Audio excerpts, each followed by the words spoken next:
The Carolina heat pressed down on Fort Bragg like a hand no one could shake off. Morning reveille had just ended, but the air already shimmered above the asphalt of the main training yard. Rows of new recruits stood at attention, backs straight, eyes forward, sweat already darkening the collars of their fatigues. A silver sedan rolled through the main gate, tires crunching over gravel still damp from the pre-dawn sprinklers. The guard in the booth barely glanced up from his clipboard. He checked the ID against his list, found the name Carter, Victoria, and waved the vehicle through without ceremony. Inside the car, the woman behind the wheel wore no uniform. Just dark cargo pants, a plain gray t-shirt, and a pair of combat boots that had seen better years. Her hair was pulled back in a simple ponytail. No makeup, no jewelry, nothing that would draw a second look. She could have been anyone.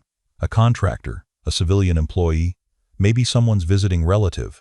That was exactly the point. Victoria Carter parked near the administrative building and stepped out into the humid morning.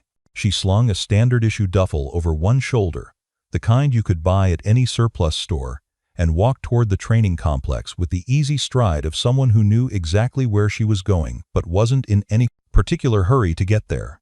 A group of junior NCOs stood smoking near the entrance, their conversation drifting across the parking lot. "Another batch of transfers," one said, exhaling a stream of smoke. "Probably can't tell the difference between a rifle and a broom handle." "Give 'em a week," another replied. "Half'll wash out before they see a real drill." Laughter followed. Victoria passed within 10 feet of them. Not one looked her way. Inside the administration building, fluorescent lights hummed overhead. The smell of burnt coffee and old carpet filled the stale air. A corporal sat behind the reception desk, fingers flying across a keyboard, eyes locked on a spreadsheet that clearly hadn't been his problem 5 minutes ago. "Excuse me," Victoria said quietly. He held up one finger without looking. "1 sec." She waited, hands clasped loosely in front of her, gaze sweeping the lobby with the kind of practiced awareness most people never develop. Emergency exits marked clearly but partially blocked by supply boxes. Fire extinguisher inspection tag 2 months overdue. Recruitment posters from 3 years ago still taped to the wall, edges curling. Finally, the corporal looked up. "Yeah?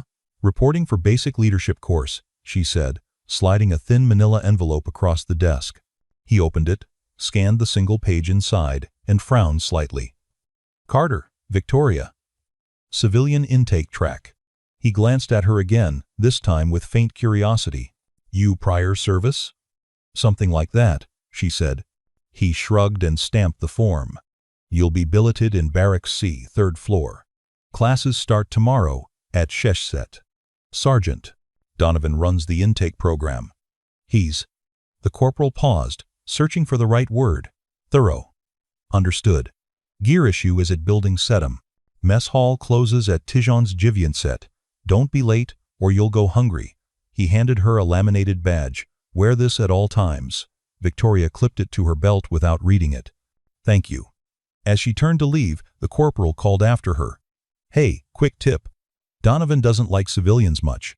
Keep your head down and your mouth shut. You'll do better." She paused in the doorway, glancing back with the faintest hint of a smile. "I'll keep that in mind." Before we begin, make sure to subscribe to Military and Veteran Stories so you never miss these true tales of courage. And tell us in the comments, where are you watching from today? Barracks C was a 3-story concrete structure that had been painted and repainted so many times, the original color was anyone's guess. Victoria climbed the stairs without hurry, her boots echoing in the empty stairwell. The 3rd floor smelled like industrial cleaner and old sweat.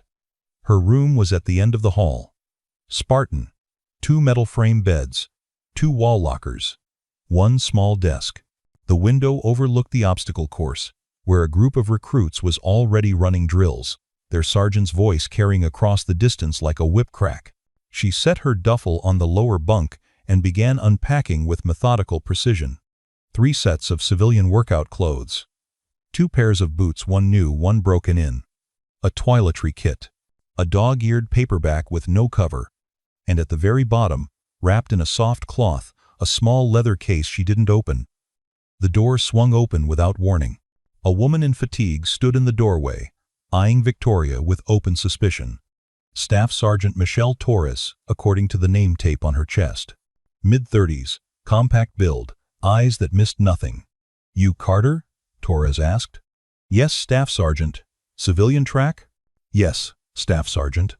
Torres stepped inside, hands on her hips, gaze sweeping the room. "Let me guess, you're one of those corporate leadership types. Thinks a weekend warrior course is going to look good on a resume." Victoria folded a shirt and placed it carefully in the locker. "No, Staff Sergeant." "Then what are you doing here?" "Learning," Torres snorted. "Learning, right." She moved closer, studying Victoria's face like she was reading a map. "You've got that look. The quiet ones always do. Like you think you're better than this." Victoria met her eyes without flinching, without defiance. Just calm. "I don't think I'm better than anyone, Staff Sergeant. I'm here to see how the program works." "Uh-huh." Torres crossed her arms. "Well, here's how it works. You follow orders. You don't ask questions. You don't make excuses. And if you can't hack it, you quit before you waste everyone's time. Got it?" "Understood, Staff Sergeant." For a moment Torres seemed almost disappointed that she hadn't gotten a better reaction. She turned toward the door, then stopped. "One more thing. Sergeant Donovan's running the morning PT tomorrow. Show up late, show up unprepared, or show up thinking you're special, and he'll make sure you regret it. He eats civilians for breakfast." "I'll be ready," Victoria said quietly. Torres left without another word. The door slammed behind her. Victoria stood alone in the small room, the afternoon sun slanting through the window. She exhaled slowly, rolled her shoulders once, and returned to unpacking. Her movements were efficient, practiced, the movements of someone who had lived out of a duffel bag more times than she could count. She pulled the leather case from the bottom of her bag and opened it carefully. Inside, nestled in velvet, was a single challenge coin. On one side, the seal of the Joint Chiefs of Staff. On the other, a handwritten inscription. "For VC, leadership is sacrifice. YAM." She held it for a moment, thumb tracing the engraved letters, then closed the case and tucked it into the back corner of her locker, hidden behind folded clothes. Outside, the sun began its slow descent toward the horizon. The obstacle course emptied. The sounds of the base shifted from drills to dinner, from shouted orders to low conversation. Somewhere in the distance, a flag was lowered, and a bugle played taps. Victoria stood at the window, watching it all with the quiet intensity of someone who had once commanded thousands but now chose to be no one. Tomorrow she would meet Sergeant Marcus Donovan, and tomorrow everything would begin. The alarm went off at 4:30. Victoria was already awake. She dressed in the dark black PT shorts, gray army t-shirt, running shoes worn enough to be comfortable but not so worn they'd draw comment. She pulled her hair back into a tight braid, splashed cold water on her face, and was out the door before her still empty roommate's alarm had a chance to go off. The morning air was thick and cool, the kind that clung to your skin and made every breath feel heavy. Street lamps cast yellow pools across the empty pathways. Somewhere in the distance, a convoy rumbled to life. The PT field was already lit when she arrived. Floodlights glared down on a stretch of grass and dirt where 24 recruits were gathering, some bouncing on their toes, others stretching half-heartedly, all of them looking like they'd rather be anywhere else. At the center of it all stood Sergeant Marcus Donovan.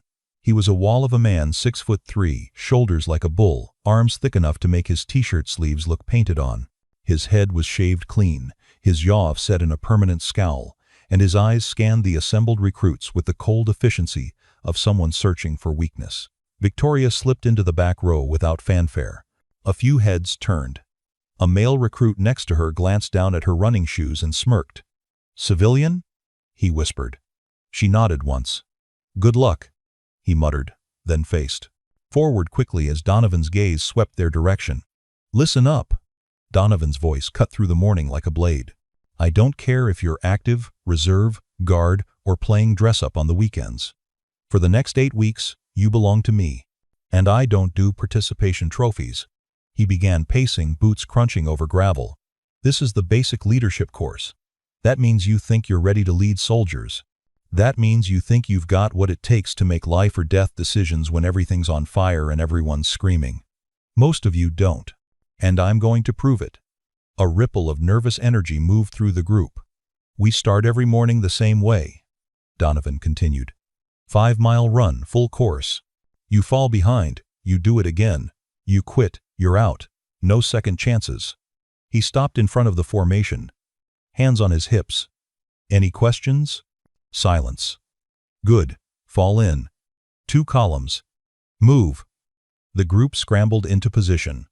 Victoria found herself in the 2nd column, 5th from the front. As they lined up, Donovan walked the length of both lines, inspecting each recruit with barely concealed disdain. When he reached Victoria, he stopped. Name, he said flatly. Carter. Carter what? Victoria Carter. His eyes narrowed. Civilian track? Yes, Sergeant. He leaned in slightly, close enough that she could smell the coffee on his breath. Let me guess. You think this is going to be easy because you've done some yoga and read a book about grit. Victoria's expression didn't change. No, Sergeant. No? He straightened, voice rising just enough for the others to hear. Then why are you here, Carter? What makes you think you belong on the same field as people who've bled for this uniform? I'm here to learn how you train leaders, Sergeant. How I train leaders? Donovan repeated, voice dripping with mock curiosity. You hear that? He looked at the recruit next to her. She's here to learn. Scattered laughter rippled through the formation. Donovan's expression hardened. Let me tell you what I see, Carter. I see someone who's soft. Someone who doesn't understand what real pressure feels like. Someone who's going to fold the first time things get hard. Victoria said nothing. Her eyes stayed level, her posture calm. We'll see how long you last, Donovan said, stepping back. Then louder, move out. The run began.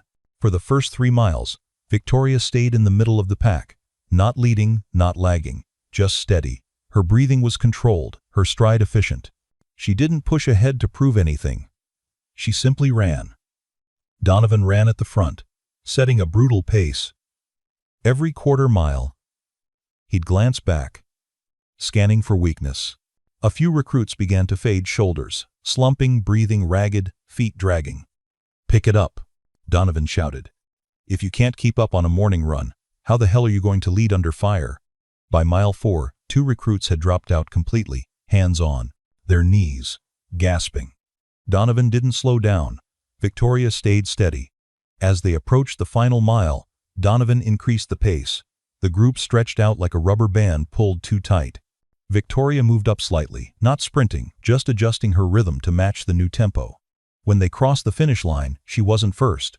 But she wasn't last either. She stopped cleanly, breathing hard but controlled, and immediately moved to the side to begin her cool-down stretch. Donovan watched her for a moment, jaw tight. Then he turned to the group. Not bad, he said grudgingly. Most of you didn't embarrass yourselves. Most. He pointed at the 2 who had dropped out. You 2. See me after formation. Then his gaze swung back to Victoria. Carter. Front and center. She walked forward calmly, stopping 3 paces in front of him. You ran that like you've done it before, Donovan said. I have, Sergeant. Where? Different places. His eyes narrowed. Different places. That's not an answer. Victoria didn't flinch. It's the one I have, Sergeant. For a long moment, they stood in silence. The rest of the formation watched, sensing something simmering beneath the surface. Finally, Donovan stepped closer. Let me make something clear, Carter. I don't care where you've been or what you think you know. In my program, you're nobody. You earn respect here. You don't walk in with it. Understood, Sergeant. Do you? He leaned in, voice dropping. Because the way you move, the way you carry yourself, it's like you think you've already got it figured out, like you're here slumming with the rest of us. That's not what I think, Sergeant. Then what do you think? Victoria held his gaze, calm and unflinching. I think respect goes both ways. The words hung in the air. Donovan's face darkened. Somewhere behind them, someone inhaled sharply. Did you just? Donovan began, voice dangerously low. I said respect goes both ways, Sergeant. Victoria repeated, her tone still even. You want me to earn it. I understand that. But if you expect soldiers to follow you, they need to see that you respect the process too, not just the rank. The silence was deafening. Then, without warning, Donovan moved. He didn't shout, didn't posture. He simply stepped forward and shoved her hard, both hands against her shoulders. Victoria stumbled backward, boots skidding on the gravel. But she didn't fall. She caught her balance, straightened, and stood there, eyes locked on his. "You think you can talk to me like that?" Donovan's voice was ice. "You think because you ran 5 miles without crying, you've earned the right to lecture me about respect?" The recruit stood frozen, eyes wide. Victoria said nothing. Her chest rose and fell steadily.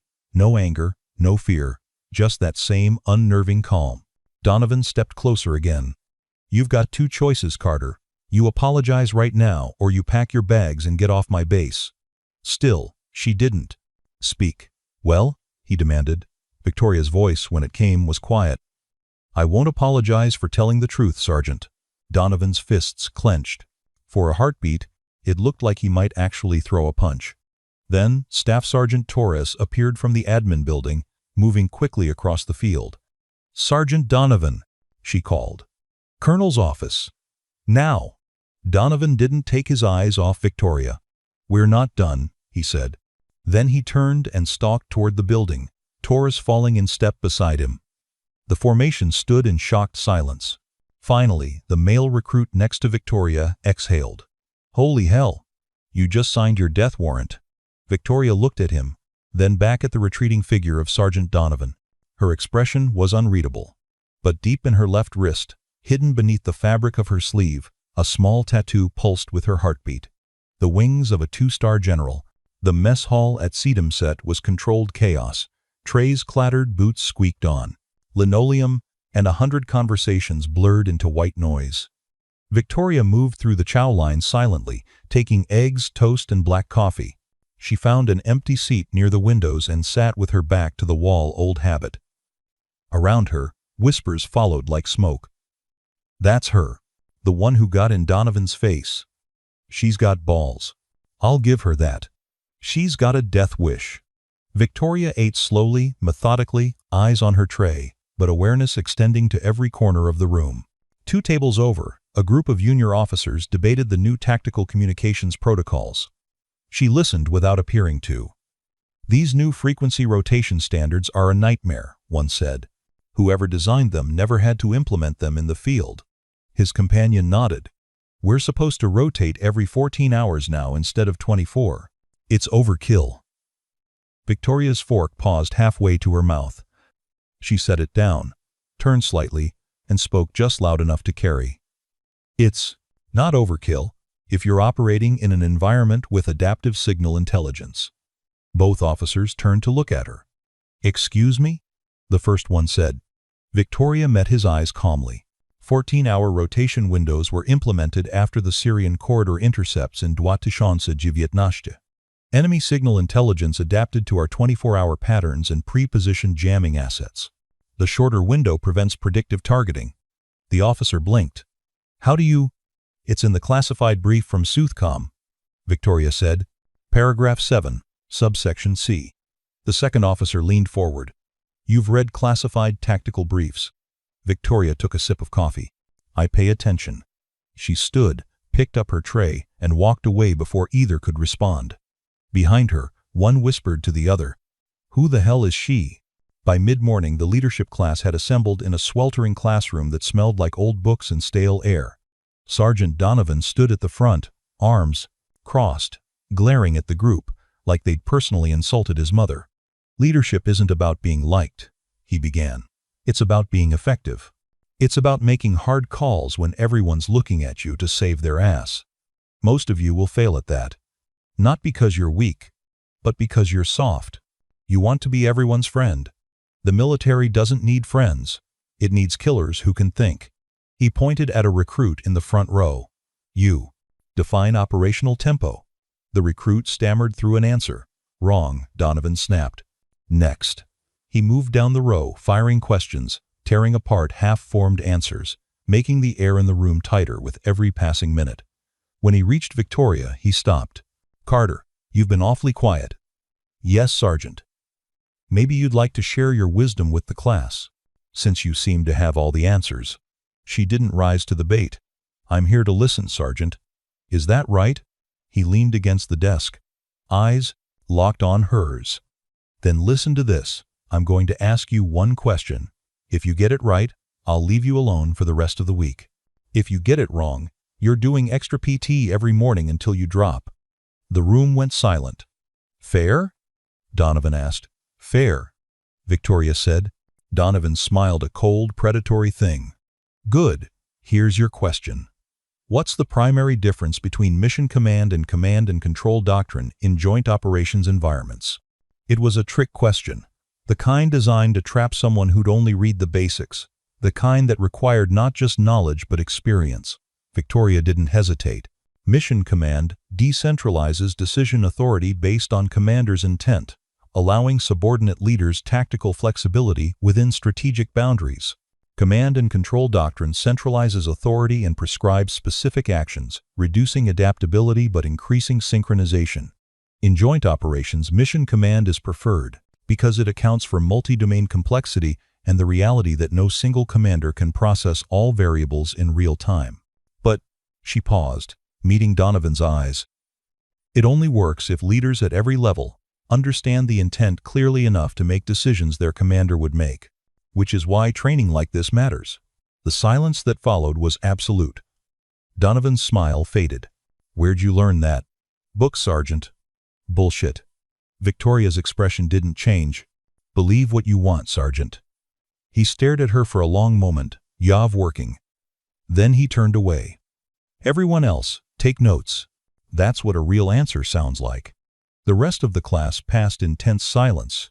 When they were dismissed, recruits filed out quickly, throwing glances back at Victoria like she was something dangerous. One approached her in the hallway, a young corporal named Hayes.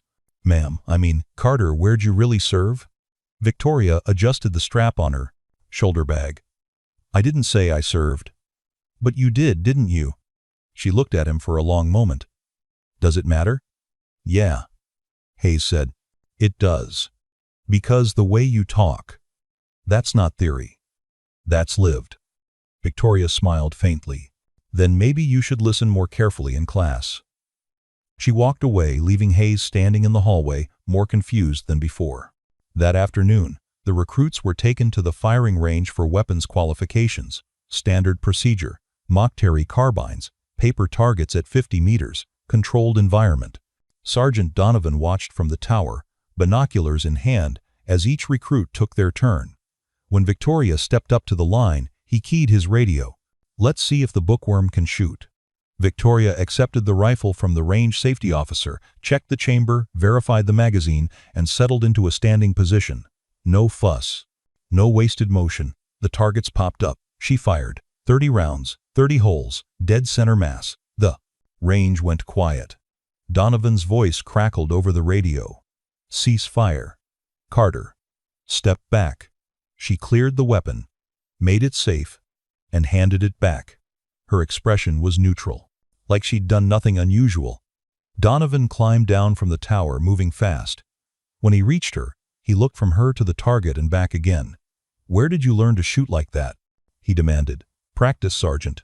"Practice." He looked at the range officer. "Pull her target." The officer jogged down range and retrieved the paper. 30 rounds, grouped so tight you could cover them with a playing card. Donovan held it up to the light.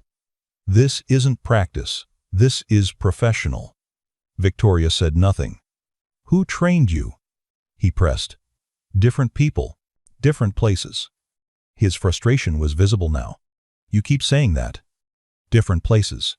Different people. You're hiding something, Carter." "I'm not hiding anything, Sergeant. You're just not asking the right questions." The words hit like a slap. Donovan's face darkened. But before he could respond, his radio crackled again. "Sergeant Donovan, report to the commander's office immediately." "Colonel's orders." He stared at Victoria for one more long moment, then keyed the mic. "On my way." As he walked off the range, the recruits clustered around Victoria. "Where the hell did you learn that?" Hayes asked. Victoria unclipped her ear protection. "Does it matter?" "Yeah," another recruit said. "It does. Because that, he pointed at the target, that's not normal. Victoria shouldered her bag and started walking. Over her shoulder, she said quietly, maybe normal isn't what you need. That evening, as the sun dipped below the horizon and the base settled into its nightly rhythm, Victoria sat alone in her barracks room. The small leather case was open on her bunk. The challenge coin gleamed in the lamplight. She traced the inscription again with her thumb. Leadership is sacrifice. Outside, boots echoed in the hallway. Voices rose and fell. Someone laughed. Victoria closed the case and tucked it away. Tomorrow, Sergeant Donovan would push harder. The whispers would grow louder. The questions would become sharper. And sooner or later, someone would start connecting the dots. But for tonight, she was still nobody. Just another recruit who'd lasted one more day. And in the quiet of that small room, she allowed herself the faintest smile. Because she knew something they didn't. The storm was coming. And when it hit, everything would change. The third week of training arrived with the kind of humid heat that made uniforms stick to skin and turned every breath into work. Victoria had settled into a rhythm wake before dawn, run harder than required, answer questions she wasn't supposed to know, and watch Sergeant Donovan's frustration grow with each passing day. He'd tried everything: extra PT, impossible tasks, public humiliation. Nothing worked. She simply endured, quiet and unshakable, like water wearing down stone. The other recruits had stopped laughing. Now they watched her with something closer to awe or fear. The whispers had evolved from mockery to speculation. I heard she was Special Forces. No way. CIA, maybe. She's too calm. Too controlled. That's not normal. Tuesday morning brought a change in schedule. Instead of the usual classroom work, the entire leadership course was bused to the Advanced Tactical Training Facility 15 miles from the main base. The ATTF was where they tested real-world scenarios, live ammunition, smoke grenades, chaos designed to break decision-making under pressure.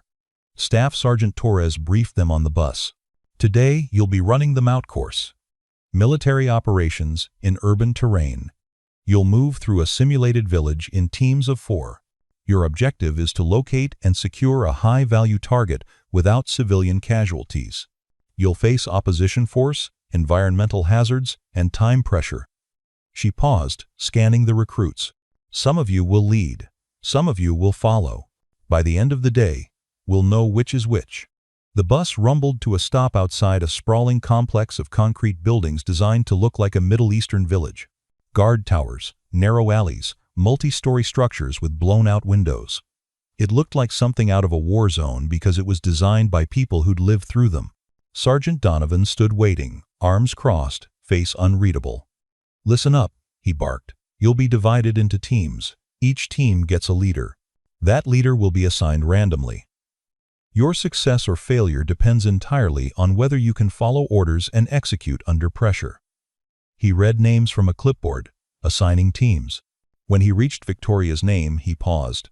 Carter, your team leader. Alpha team. A ripple of surprise moved through the group. Victoria's expression didn't change. Donovan stepped closer, voice low enough that only she could hear. I want to see how you handle actual pressure, Carter. Not theory, not textbook answers. Real chaos. Let's see if you're as good as you think you are. I never said I was good, Sergeant. No, he said, eyes hard. You just act like it. He handed her a radio, a map, and a blank ammunition magazine for her rifle. You've got 30 minutes to plan, then you move. Good luck. Victoria's team assembled in the staging area. Hayes, the young corporal who'd been the first to question her background. Rodriguez, a quiet specialist with a reputation for solid marksmanship. Kim, a reservist with EMT training. And Jackson, a National Guardsman built like a linebacker who'd been vocal about not wanting to take orders from a civilian. Jackson made his feelings clear immediately. No offense, Carter, but I don't know why they picked you for this. You're not even military. Victoria unfolded the map on a wooden crate. None taken. But for the next hour, I am your team leader. You can complain after we finish. Or fail, Jackson muttered. She ignored him, studying the map with practiced efficiency. The village layout showed 3 main approach routes. A wide boulevard that offered speed but zero cover, A network of alleys that provided concealment but limited maneuverability, and a rooftop path that required climbing but gave high ground. "Hayes," she said, "you've got good eyes. You're our spotter. Stay behind me, call out threats." "Yes, ma'am." "Rodriguez, your primary rifleman. Cover our 6. Kim, you handle comms and medical." "Jackson." She looked up at him. "You're breaching. Doors, obstacles, anything that slows us down." Jackson crossed his arms. "And what are you doing?" "Leading," Victoria said simply. "Any questions?" Rodriguez raised a hand. "What's our approach route?" Victoria pointed to the alley network. "We move through here. Slower. But we stay concealed until we have positive ID on the target. Speed won't help if we're dead." "What about opposition force?" Kim asked. "They'll have elevated positions and likely choke points. We avoid open streets, use smoke when necessary, and communicate constantly." She tapped the radio clip to her vest. "If I go down, Hayes takes command. If Hayes goes down, Rodriguez. Clear?" Nods all around. Even Jackson looked grudgingly impressed. "Good," Victoria said. "Gear up." We move in 5. The course began with a horn blast that echoed across the complex. 6 teams entered from different points, each hunting the same objective, a simulated enemy commander hiding somewhere in the village. Victoria's team moved into the alley system with disciplined precision. She led from the front, rifle low but ready, scanning corners and windows with the practiced rhythm of someone who'd done this before. Not in training, but in places where the bullets were real and the mistakes permanent. "Contact left," Hayes whispered into the radio. Victoria held up a fist. The team froze. Through a gap between buildings, 2 opposition, 4 soldiers in red training vests, jogged across an intersection. They hadn't seen Alpha Team yet. "Hold," Victoria breathed. "Let them pass." Jackson shifted behind her. "We should engage." "No," she said quietly. "We're not here to rack up kills. We're here to find the HVT. Every engagement risks exposure." The OP-4 soldiers disappeared around a corner. Victoria waited 10 seconds, then signaled forward. They moved like shadows through the narrow passages. At one point, Kim's boot caught on a piece of debris. The scrape of metal on concrete echoed loud in the confined space. Immediately, Victoria's hand shot up. Everyone froze. From somewhere above, voices. 2 OP-4 soldiers on a rooftop, talking casually. If they looked down, Alpha Team was exposed. Victoria's mind worked through options in seconds. They could retreat, but they'd lose time and position. They could rush forward, but any noise would draw attention. Or, she caught Hayes's eye and pointed up, then at her rifle. He understood immediately. Blanks wouldn't hurt anyone, but the sound would draw the OPFOer away. Hayes lined up on a window 2 buildings over. Fired twice. The sharp crack of gunfire echoed through the village. The voices above shouted in alarm, boots pounding as the OP-4 soldiers moved toward the sound. "Go," Victoria whispered.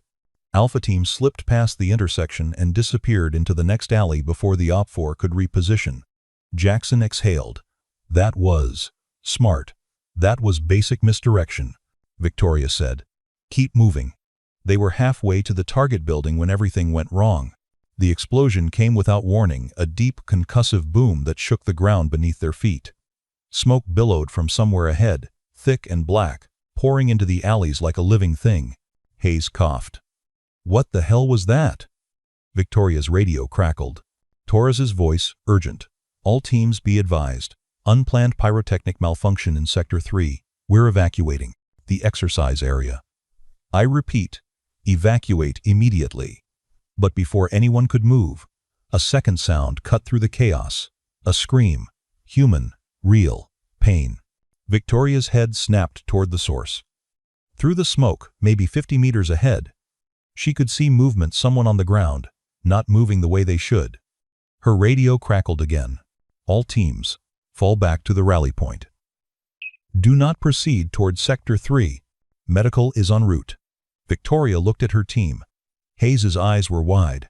Rodriguez had already started backing up. Kim clutched her medical kit but looked uncertain. Jackson shook his head. "We're supposed to fall back." Victoria was already moving forward. "Carter," Jackson hissed, That's an order to retreat. She didn't stop. Hayes, Rodriguez, get the team to the rally point. Kim, you're with me. Ma'am, we don't know what's ahead, Rodriguez said. Victoria turned just long enough to meet his eyes. Someone's hurt. That's all I need to know. She moved into the presidial. Smoke. For a heartbeat, no one followed. Then Kim adjusted her kit and ran after her. Damn it, she muttered. Don't let me die, Carter. Not today, Victoria said. The smoke was thick enough to choke on. Victoria pulled her shirt up over her nose and moved by memory and instinct, trusting her sense of direction even when she couldn't see 3 feet ahead. The screaming had stopped. That was worse. They found him in a collapsed section of wall near what was supposed to be a simulated IED training area. A young private couldn't have been more than 20 pinned beneath a concrete slab that had broken free from the structure above. His leg was twisted at an ugly angle. Blood pooled beneath him. Kim dropped to her knees beside him. Oh God, this is bad. Victoria keyed her radio. Torres, this is Carter. We have 1 casualty in Sector 3, grid November 7-4, crush injury, significant bleeding. We need a medevac now. Static. Then, Carter, what the hell are you doing? I ordered everyone out. Saving a life, Staff Sergeant. ETA on medical? A pause. 5 minutes. Can he wait? Victoria looked at the blood spreading across the concrete. At the private's face, gray and sweating. At the way his chest rose and fell too fast. No, she said. He can't. She dropped beside Kim. What do you need? We have to stop the bleeding, Kim said, hands shaking as she pulled out gauze. But I can't reach the source without moving the slab. Then we move the slab. We can't. If we shift it wrong, we could sever an artery or crush him further. Victoria placed both hands on the concrete, testing the weight. Heavy, unstable, one wrong move and the kid would die. She closed her eyes for half a second, forcing her breathing to slow. She'd done this before. Not here, not in training, but in places where the only difference between life and death was whether you could keep your hands steady when everything inside you was screaming. Kim, she said, voice absolutely calm. When I lift, you pack the wound. Fast and tight. No hesitation. Understood? I don't know if. Yes or no, Kim. We don't have time for doubt. Kim swallowed hard. Yes. Good. On 3. 1, 2, 3. Victoria lifted. The slab was heavier than it looked, the weight settling into her shoulders like a living thing. Her muscles screamed. Her back threatened to give. But she held. Kim moved like lightning, hands diving into the wound, packing gauze with desperate efficiency. Blood soaked through immediately. She packed more. Almost, Kim breathed. Almost got it. Is it packed? Yes. Victoria lowered the slab carefully, every movement controlled. When it settled back, she collapsed to one knee, breathing hard. The private was still gray, still fading, but the bleeding had slowed. Kim wrapped pressure bandages with shaking hands. He needs a hospital. Now. Victoria keyed the radio again. Torres, we need air evac. This kid doesn't have 5 minutes. Carter, the medevac bird is already inbound to your position. ETA 2 minutes. Can you move him? Victoria assessed. Moving him risked further injury. But leaving him meant he'd bleed out before help arrived.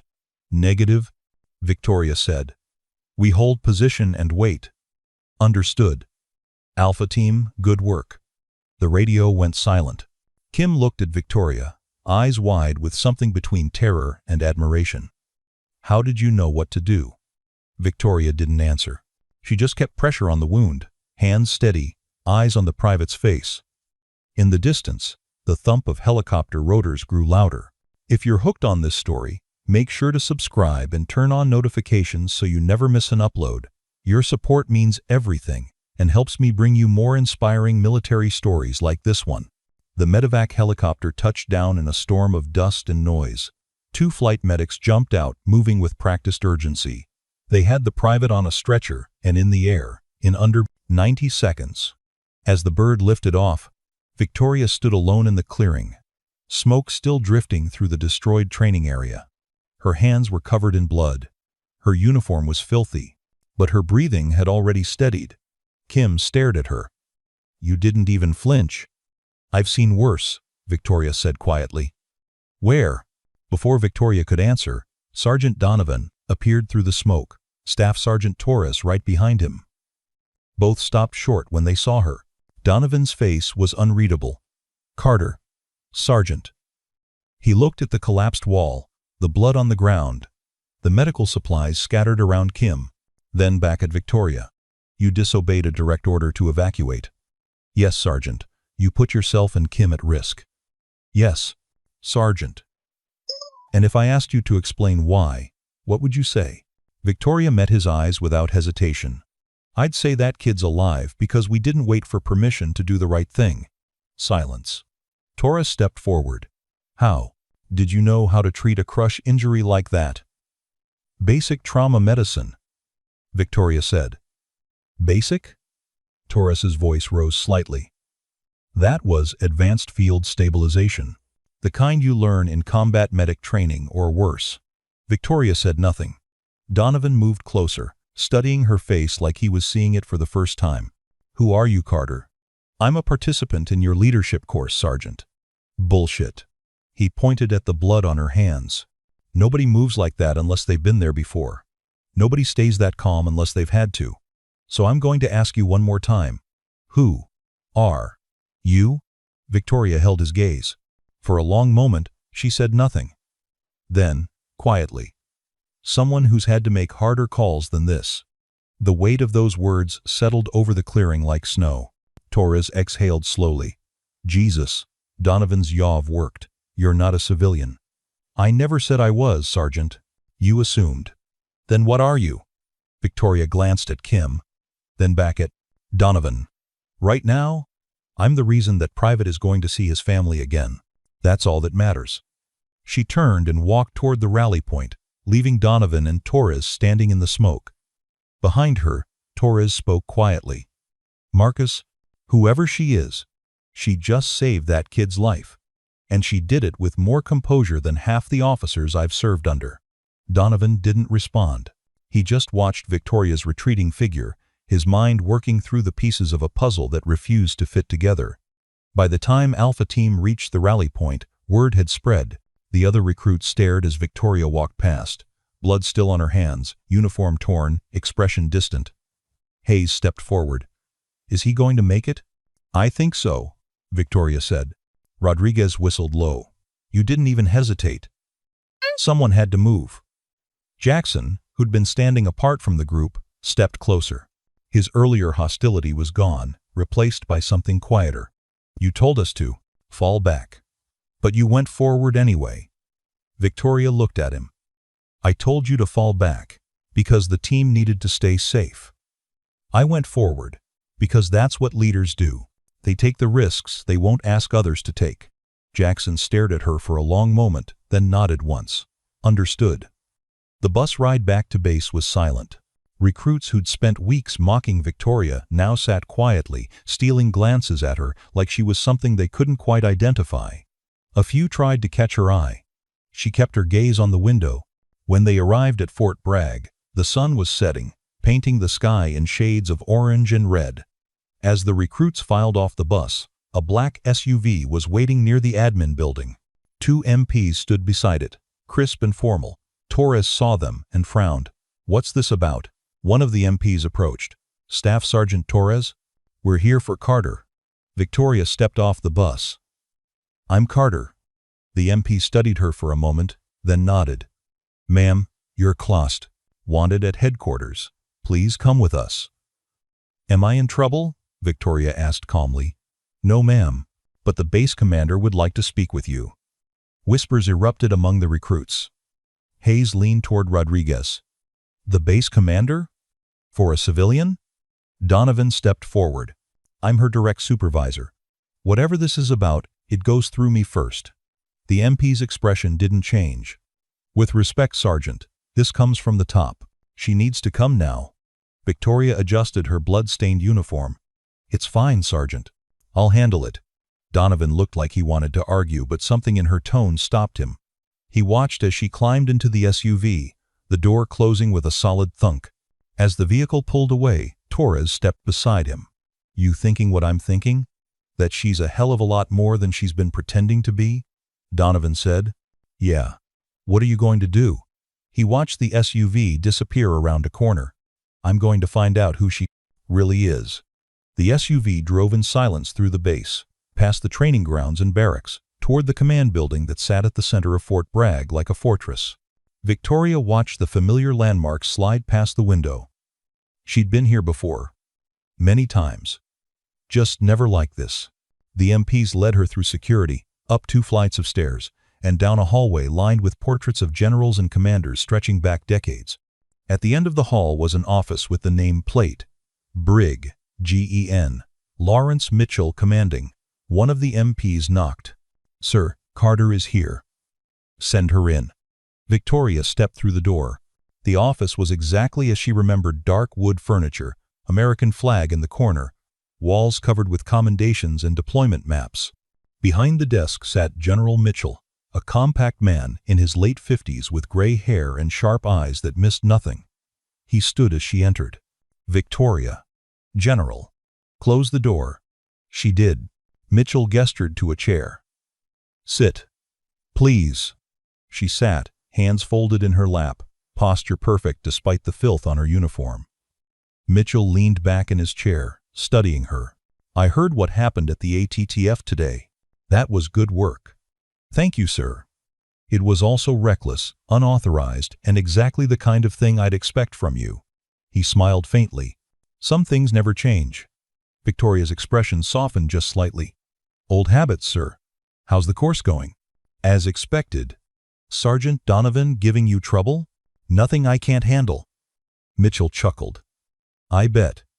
You know he's been calling my office every other day trying to figure out who you are? I assumed. I've been stonewalling him. But after today. Mitchell sighed. Victoria, you saved that kid's life. The medic said if you'd waited even 2 more minutes, he'd have bled out. The problem is, now people are asking questions. And I can't keep them at bay much longer. Victoria nodded slowly. I know. So what do you want to do? She was quiet for a moment, thinking. The exercise was supposed to last 8 weeks. I'm only 3 weeks in. I haven't seen enough yet. You've seen plenty, Mitchell said. You've identified systemic training gaps, documented leadership failures, and probably terrified half my NCO corps in the process. That wasn't the goal, sir. I know, but it's the result. He leaned forward. Victoria, you're one of the best strategic minds in the military. The Pentagon sent you here because they wanted an honest assessment of how we train junior leaders.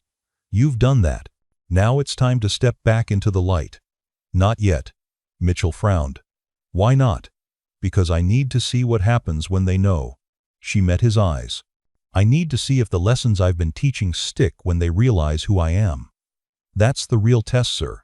Not whether I can hide, but whether the truth changes anything. Mitchell studied her for a long moment. Then he nodded slowly. All right. But if you're going to reveal yourself, do it properly. Not in a classroom. Not during some random moment. Make it count. I will, sir. He opened a drawer and pulled out a sealed envelope. Your official evaluation is in here. The Pentagon will want it when you're done. But take your time. Finish what you started. Victoria took the envelope. Thank you, General. Don't thank me.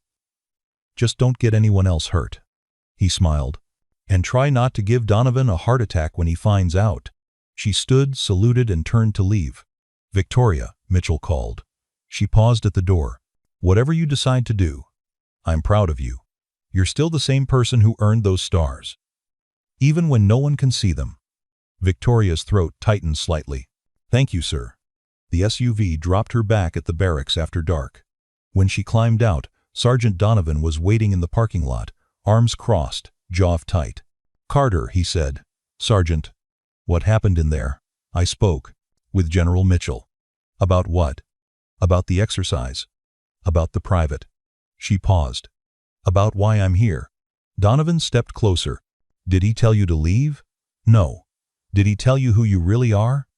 Victoria looked at him for a long moment. "No, Sergeant, but I think you're starting to figure it out on your own." "Then help me," Donovan said, voice raw. "Because I've spent 3 weeks trying to break you, and you won't crack. I've thrown everything I've got at you, and you just absorb it. Like none of it touches you. And today, you walked into a live emergency and handled it like you'd been doing it your whole life." He ran a hand over his shaved head. "So tell me, Carter, who the hell are you?" Victoria was silent. Then, slowly, she reached up and rolled back the left sleeve of her jacket. In the parking lot light, the tattoo on her inner wrist became visible. Small, faded, unmistakable. 2 stars, the insignia of a major general. Donovan stared at it. His face went pale. "No. Yes. You can't be." "Major General Victoria Carter," she said quietly. "United States Army. Retired 2 years ago. Consultant for the Pentagon on leadership development programs." Donovan took a step back. "You've been the whole time." "Yes. I shoved you." "You did. I humiliated you in front of your team." "You tried." He looked like he might be sick. "Ma'am, Victoria held up a hand. "Stop. I'm not here for apologies, Sergeant. I'm here to evaluate whether the program you're running prepares soldiers to lead under real pressure. And after today, I think it does. But it needs work." Donovan's mind was clearly racing. The General Mitchell he knows, he's the one who sent me. Jesus Christ. Donovan exhaled shakily. "Why didn't you tell me?" "Because if I had, you would have treated me differently. You would have been careful, respectful, and I wouldn't have seen the program as it really is." She stepped closer. "I needed to see what happens when someone doesn't look like your idea of a leader, when they don't have rank on their shoulders or authority in their voice. Because that's when real character shows, Sergeant. Yours included." Donovan stood frozen, processing.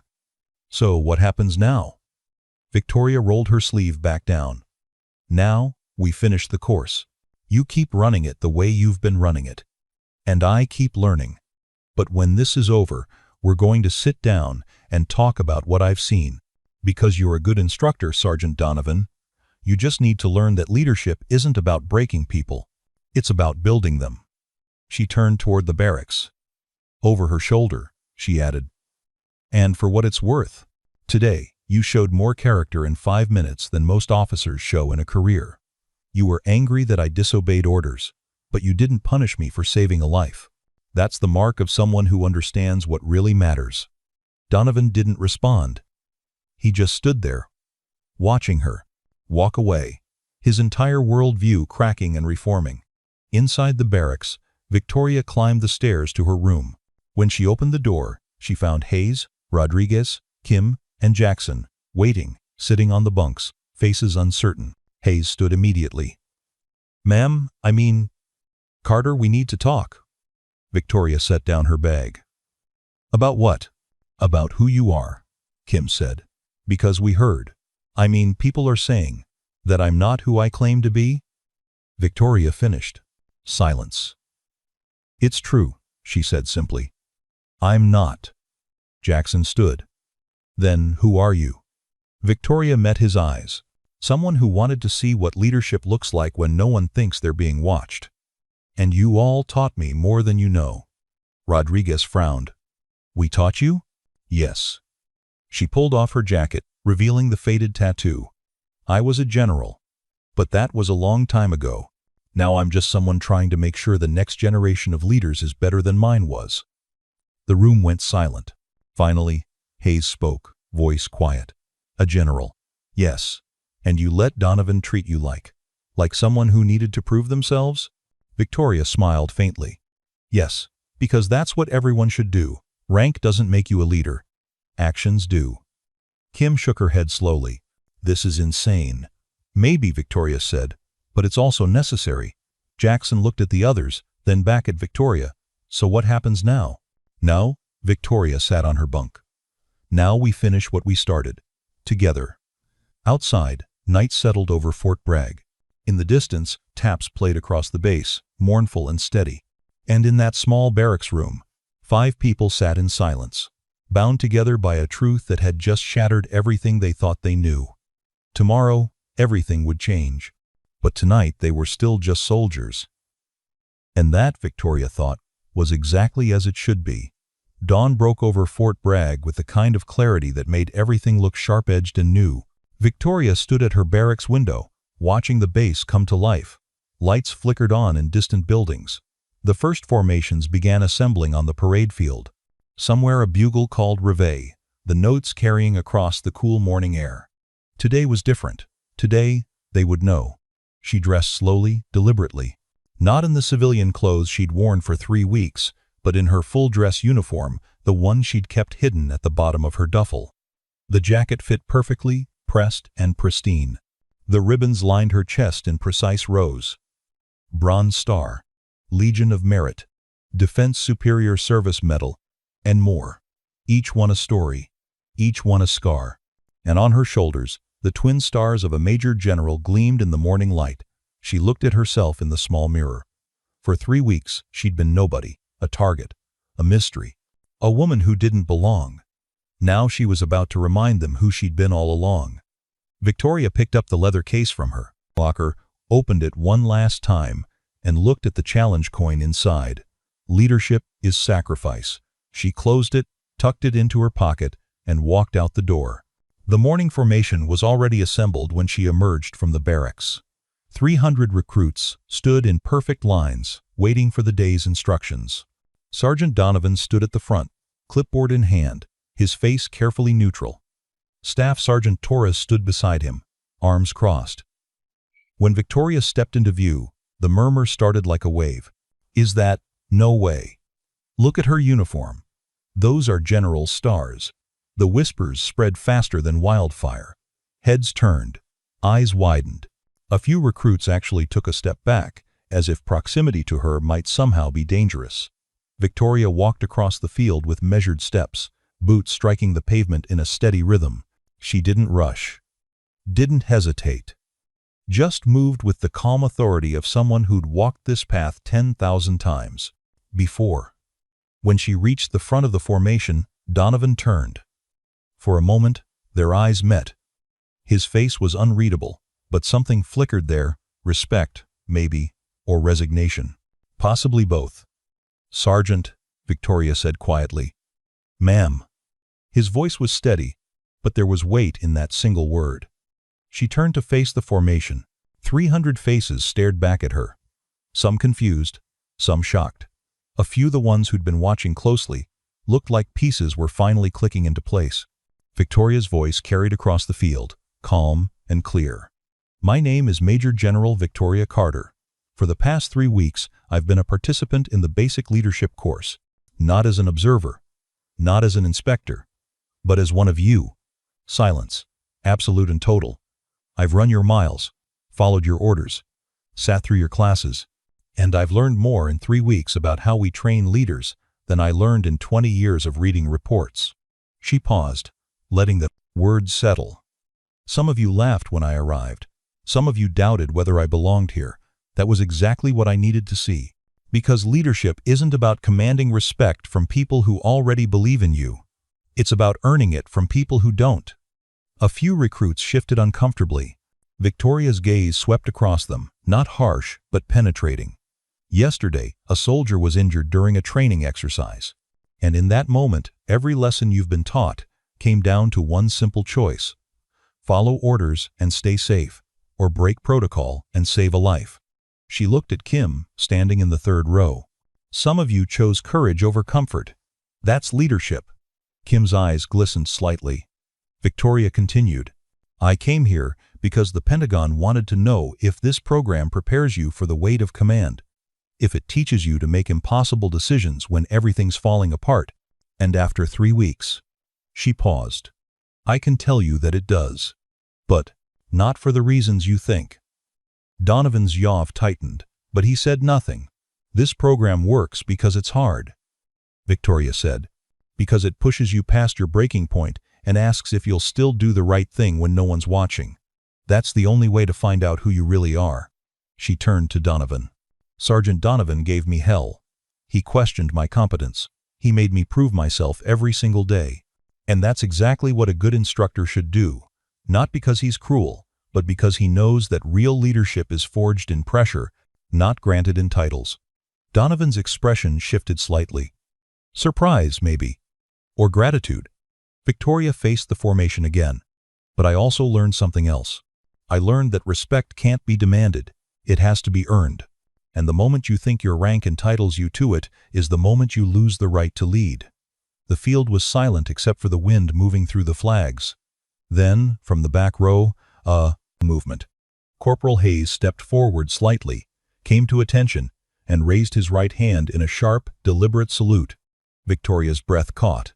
She returned it slowly, precisely. For a heartbeat, nothing else moved. Then Rodriguez stepped forward, saluted, Kim followed, then Jackson. One by one, like dominoes falling, the entire formation came to attention. 300 hands rose as one. 300 boots snapped together with a sound like thunder rolling across the earth. The salute wasn't just protocol. It was acknowledgement, recognition, a silent statement that said, "We understand now." Victoria held the salute, her arms steady, her eyes moving across the faces before her. She saw the young private she'd pulled from the rubble. He was there, on crutches, tears streaming down his face as he saluted with his free hand. She saw the junior officers who'd complained about her protocols, the NCOs who'd whispered behind her back, all of them, standing at attention, offering the respect she'd never demanded, but had earned in blood and dust and quiet sacrifice. Staff Sergeant Torres stepped forward, her own salute crisp and professional, but her eyes shining with something that looked like pride. And finally, Sergeant Marcus Donovan moved to stand beside Victoria. His massive frame straightened to its full height. His hand rose slowly, deliberately, and locked into a salute that carried more weight than any she'd ever received. "Ma'am," he said, voice thick, "it has been an honor." Victoria's throat tightened. She held his salute for a long moment, then lowered her hand. The formation lowered theirs in unison, a wave of movement that swept across the field, like wind across water. No one spoke. No one moved. They just stood there, in the morning light, connected by something deeper than orders or hierarchy. Understanding. Later that morning, Victoria found herself in General Mitchell's office, once again. But this time, she wasn't alone. Sergeant Donovan stood beside her, his dress uniform immaculate, his posture rigid. He'd barely spoken on the walk over, and the tension radiating from him was almost visible. General Mitchell sat behind his desk, hands folded, expression carefully neutral. "Sergeant Donovan, thank you for coming, sir." Donovan's voice was steady but strained. Mitchell gestured to the chairs. "Please sit, both of you." They sat. Victoria crossed her hands in her lap. Donovan looked like he wanted to be anywhere else in the world. Mitchell studied them both for a moment. "Sergeant, I asked you here because Major General Carter has submitted her evaluation of the basic leadership course. Before I review it with the Pentagon, I wanted to give you an opportunity to respond." Donovan swallowed. "Sir, if this is about my conduct toward the general—" "It is," Mitchell said. "But maybe not in the way you think." He slid a folder across the desk. Donovan opened it with shaking hands and began to read. His eyes moved across the pages, widening slightly with each paragraph. Victoria watched him quietly. Finally, Donovan looked up, confused. "Sir, I don't understand." "Read the conclusion," Mitchell said. Donovan's eyes dropped to the final page. He read aloud, voice uncertain. "Sergeant Marcus Donovan demonstrates exceptional tactical instruction and maintains high physical and mental standards. However, his approach would benefit from increased emphasis on adaptive leadership and recognition that competence doesn't always present in expected forms." He looked at Victoria. You're recommending me for advanced instructor training?" "Yes," Victoria said simply. "But He struggled for words. "Ma'am, I disrespected you. I questioned your authority. I pushed you beyond any reasonable standard because I thought you didn't belong here." "You did," Victoria agreed. "And you were doing your job." Donovan shook his head. "No. I was being an ass. I let my assumptions about civilians and women cloud my judgment. I saw someone who didn't fit my idea of a soldier and decided they needed to be broken. His voice dropped. I was wrong. You were, Victoria said. But you were also right. Donovan blinked. Ma'am? Victoria leaned forward. You pushed me because you saw someone who carried themselves with confidence you couldn't explain. You tested me because your instincts told you I wasn't what I claimed to be. That's not prejudice, Sergeant. That's awareness. You just didn't know what to do with the information once you had it. She paused. The moment you realized I'd saved that private's life, you didn't punish me for disobeying orders. You asked me who I was. That's growth. That's leadership. Donovan's jaw worked. I shoved you, ma'am. On the first day, I put my hands on a general officer. You shoved someone you thought was a civilian who needed to understand the stakes, Victoria corrected. It was wrong. It was over the line. But it wasn't malicious. There's a difference. Some would say it's assault, Mitchell interjected.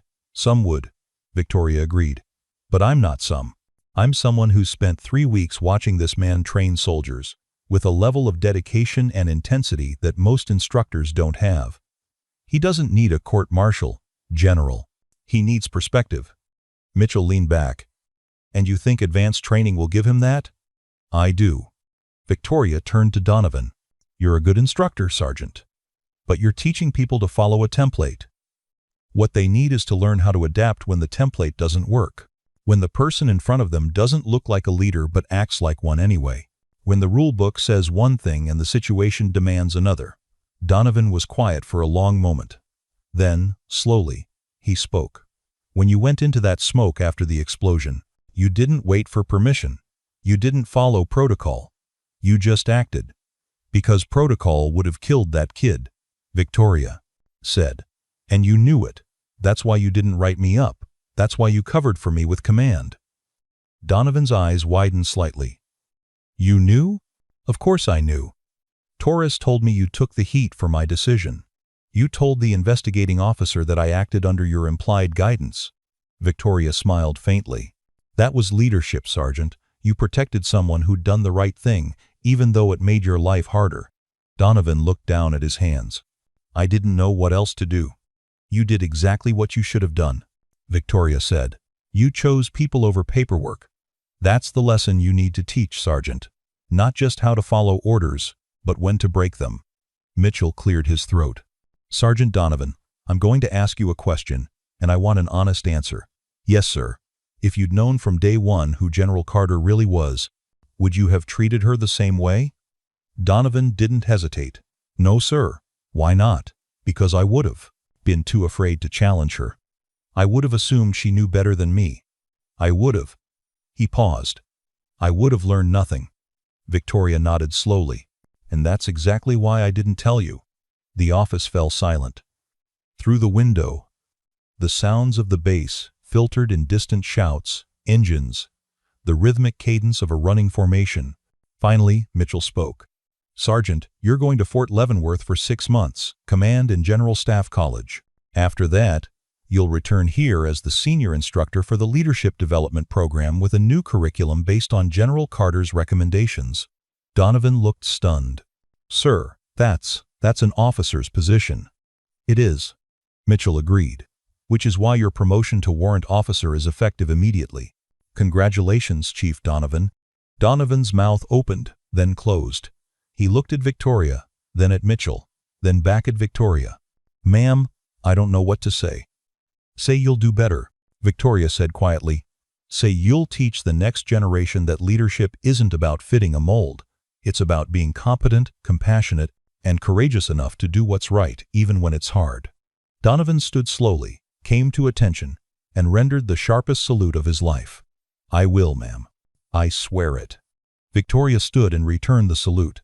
Then she did something that made both Donovan and Mitchell blink in surprise. She extended her hand. Donovan stared at it for a moment, then took it.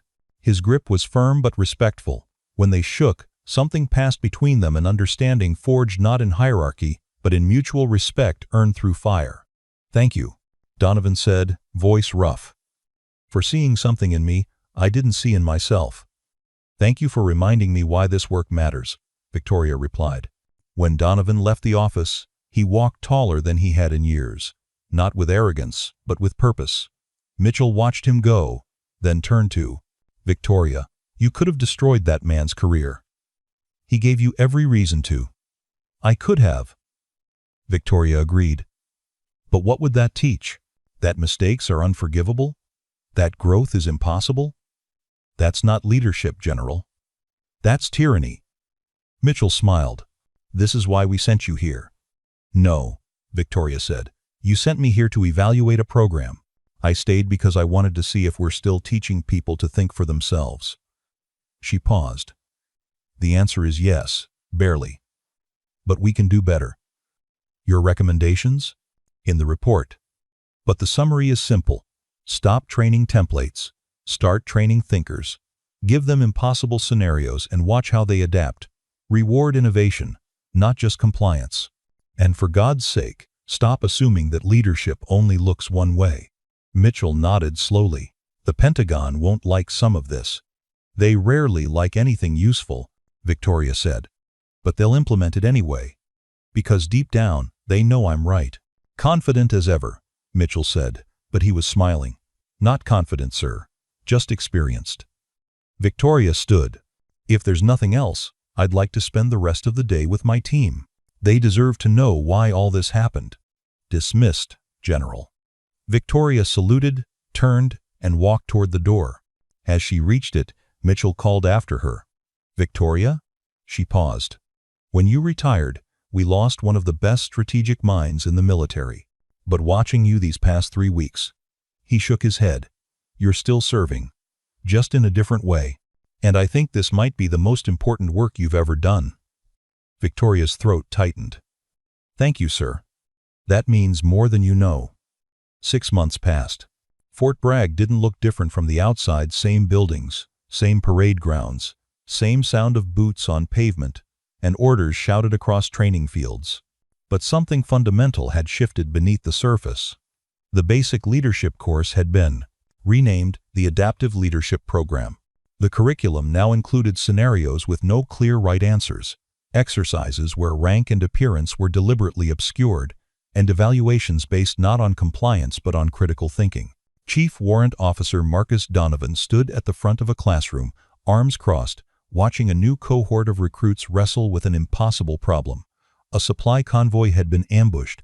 Half the unit was pinned down. Communications were failing. The ranking officer was incapacitated. What do you do? The recruits argued, debated, threw out ideas. Donovan didn't interrupt. He just watched, taking notes, letting them work through it. One recruit, a young woman with corporal's stripes, finally stood. We split the team. Alpha element provides suppressing fire while Bravo moves to flank. Charlie stays with the convoy and establishes casualty collection. But... She hesitated. But what? Donovan prompted. But the ranking NCO with Bravo is injured. Someone else has to lead them. The manual says it should be the most senior person, but I think it should be whoever has the best tactical knowledge for urban combat. Donovan's expression didn't change. Even if that person is junior? Yes, Chief. Rank doesn't mean competence, it just means responsibility. A slow smile crossed Donovan's face. Outstanding. That's exactly the kind of thinking we need. Next scenario. Later, during a break, Staff Sergeant Torres found him in the hallway. They're good, she said. Better than the last class. They're thinking, Donovan corrected. There's a difference. You've changed, Torres observed. Yeah, Donovan agreed. I have. Turns out getting your ass handed to you by a general disguised as a civilian does that. Torres laughed. She was something else, wasn't she? Still is. Donovan pulled out his phone and showed Torres a message. It was from Victoria, sent that morning. Heard the new program is exceeding expectations. Proud of you. Keep pushing them. VC Torres smiled. She's keeping tabs, always. Donovan said. That's how she is. She cares too much to let go. Think she'll ever come back? Donovan shrugged. Maybe, but I think she's doing more important work now. The Pentagon listens to her. Bases all over the country are implementing her protocols. She's changing the entire system, one program at a time. Meanwhile, we're changing it here, Torres said. Exactly. Donovan pocketed his phone. She taught me that leadership isn't about being the loudest or the toughest. It's about being the wisest. And wisdom means knowing when to push and when to step back and let people surprise you. Across the country, in a nondescript office in Washington, D.C., Victoria sat in a conference room surrounded by senior officers and Pentagon officials. On the screen behind her, data scrolled past retention rates, training outcomes, leadership effectiveness scores. As you can see, Victoria said, bases that have implemented the adaptive leadership model show a 23% increase in junior officer retention and a 41% improvement in crisis decision-making scores. A colonel in the back raised his hand. General, with respect, these programs are expensive. They require more time, more instructors, more resources. Is the ROI really worth it? Victoria's gaze could have cut steel. Colonel, what's the cost of a failed mission because a lieutenant froze under pressure? What's the cost of losing a talented leader because they were never taught to think for themselves? What's the cost of maintaining a system that values compliance over competence? The colonel shifted uncomfortably. The ROI, Victoria continued, is measured in lives saved and missions accomplished. And if you think that's too expensive, then you're in the wrong profession. Silence. A general near the front, a man with 4 stars and a chest full of medals, leaned forward. General Carter, your recommendations have been controversial, but the data supports them. I'm prepared to authorize expansion to 15 more installations. With your oversight, of course. Victoria nodded. I'll need autonomy to implement without interference from committees that have never set foot on a training field. The 4-star smiled. You'll have it. No one here is brave enough to argue with you twice. Scattered laughter. Victoria allowed herself a small smile. When the meeting ended, she gathered her materials and walked toward the exit. In the hallway, her phone buzzed. A text from Hayes. Ma'am, just got my orders. I'm heading to Ranger School. Thanks for believing I could do it. Another from Rodriguez. Passed my promotion board. They asked about you. I told them you were the toughest instructor I ever had, even if you were undercover. And one from Kim. Saved another life today. Used everything you taught me. Thank you for showing me what leadership really looks like. Victoria read each message, feeling the weight of them settle into her chest. This was why she'd done it. Not for recognition, not for awards, but for the quiet knowledge that somewhere, soldiers were better leaders because she'd been willing to sacrifice her pride and her comfort to learn what they really needed. Her phone buzzed once more. This time, it was Donovan. New class just finished their first impossible scenario. Half of them wanted to quit. The other half wanted to rewrite the whole exercise. I think we're doing something right. Thank you for kicking my ass when I needed it. Chief Donovan. Victoria smiled and typed back. Thank you for being brave enough to grow. The Army needs more leaders like you. VC. She pocketed her phone and walked out into the D.C. afternoon. The sun hung low, casting long shadows across the concrete. Somewhere in the distance, a flag snapped in the wind. Victoria Carter had worn stars on her shoulders for years. She'd commanded thousands, made decisions that affected millions, and carried the weight of responsibility that crushed lesser people. But the 3 weeks she'd spent as nobody, invisible, underestimated, dismissed, had taught her more about leadership than all her years in command combined. Because real leadership wasn't about the authority you held, it was about the respect you earned. And respect, she'd learned, was built in moments when no one was watching, when the cost was high, and when doing the right thing meant sacrificing your own comfort for someone else's survival. That was the lesson she'd learned at Fort Bragg. And that was the lesson she'd spend the rest of her life teaching. The ceremony took place on a crisp autumn morning at Arlington National Cemetery. Rows of white headstones stretched as far as the eye could see, each one a story, each one a sacrifice. Victoria stood among the crowd, wearing her dress uniform, watching as the Chief of Staff of the Army unveiled a new memorial. It was dedicated to the soldiers who died in training accidents, a reminder that even in preparation for war, the cost was real. Among the names was Private First Class Daniel Torres, the young man she'd pulled from the rubble 2 years ago. He'd survived the initial injury, gone through months of rehabilitation, and returned to duty. A year later, he'd been killed in a helicopter crash during a training exercise overseas. His mother stood near the memorial, tears streaming down her face. When the ceremony ended, she approached Victoria. "General Carter?" Victoria turned. "Yes, ma'am." "My son wrote to me about you," the woman said, voice thick with emotion. "He said you saved his life that day, that you didn't have to, but you did anyway." Victoria's throat tightened. "I wish I could have saved him twice." The woman shook her head. "You gave him more time he used to help others. He became a medic because of you. Saved 3 soldiers in a firefight before." Her voice broke. "Before he was taken from us." She reached into her purse and pulled out a folded letter. "He wanted you to have this. He wrote it before his last deployment." Victoria took it with trembling hands. The woman squeezed her arm once, then walked away, leaving Victoria standing alone among the headstones. She unfolded the letter carefully. "General Carter, I don't know if I'll ever have the courage to send this, but I wanted you to know that the day you pulled me out of that rubble changed my life. Not because you saved me, though you did, but because you showed me what leadership really means. You didn't save me because you had to. You saved me because you chose to. Because when the choice was between following orders and doing what was right, you chose right every single time. I'm a medic now. Every time I run toward danger instead of away from it, I think about you standing in that smoke, calm and certain, refusing to let me die alone. That's the kind of soldier I want to be. If I don't make it back, tell my mom I wasn't scared. Tell her I did what you taught me. I chose courage over comfort. Thank you for showing me the way. PFC Daniel Torres." Victoria's vision blurred. She folded the letter carefully and held it against her chest. Around her, the ceremony was ending. Soldiers filed past the memorial, saluting. Families embraced. The wind moved through the trees, carrying the faint sound of taps from somewhere distant. Victoria looked at the memorial, at Daniel's name etched in stone, and she saluted, sharp, clean, final. "Rest easy, soldier," she whispered. "You made it count."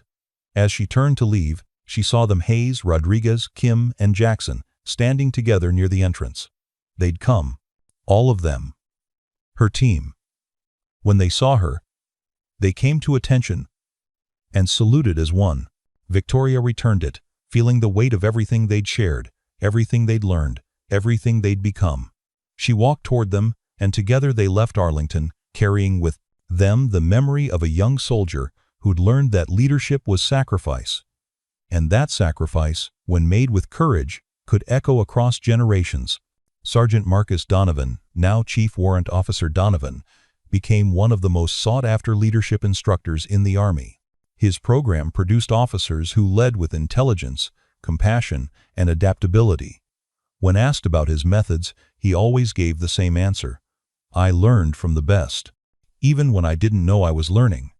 The Adaptive Leadership Program expanded to 37 installations worldwide, retention rates climbed, mission success rates improved, and slowly, the culture began to shift from one that valued compliance to one that valued critical thinking. Victoria Carter never returned to active duty, but her influence shaped an entire generation of military leaders who understood that authority without humility was tyranny, and that the greatest leaders were often the ones who looked least like what you expected.